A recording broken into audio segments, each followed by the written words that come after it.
Prosegue la rassegna culturale Aperilibro della libreria La Bassanese di Bassano del Grappa.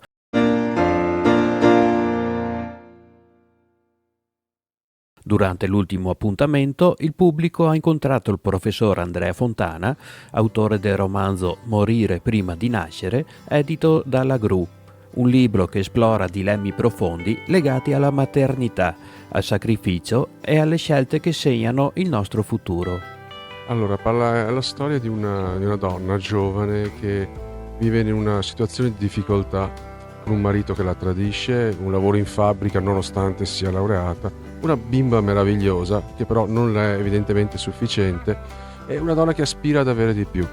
Imprigionata in questo mondo, in questa vita che non è la sua, un giorno le arriva una proposta indecente, cioè il successo e la gloria in cambio della figlia.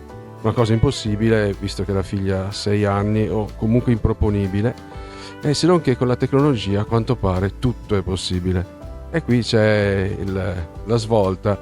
La proposta è questa: la gloria in cambio della figlia, però con la possibilità, dopo 24 ore, di tornare indietro. Nessuna madre accetterebbe di cedere la figlia così, per sempre, ma per 24 ore. Una breve vacanza. È molto molto appetibile e Angela sarà fortemente tentata. E questo è il primo.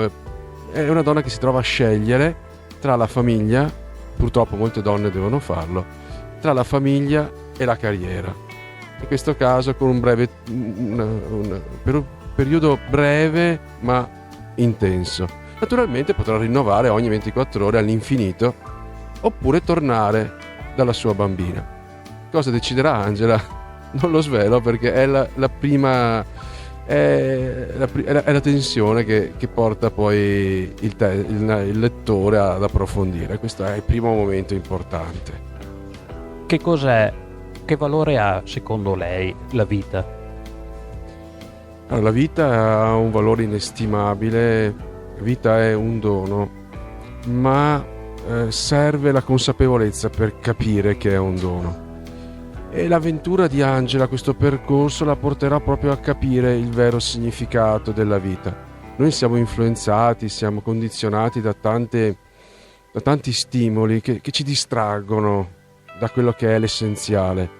E proprio nella gloria Angela vedrà alla fine il vuoto, perché la vera vita è quella di tutti i giorni, quella quotidiana, è quella fatta anche di sacrifici e Angela apprezzerà la vita proprio quando in un certo senso sarà in pericolo, quando rischierà di perdere sua figlia. Allora lì rifletterà sulla vita, sul dono che è la vita.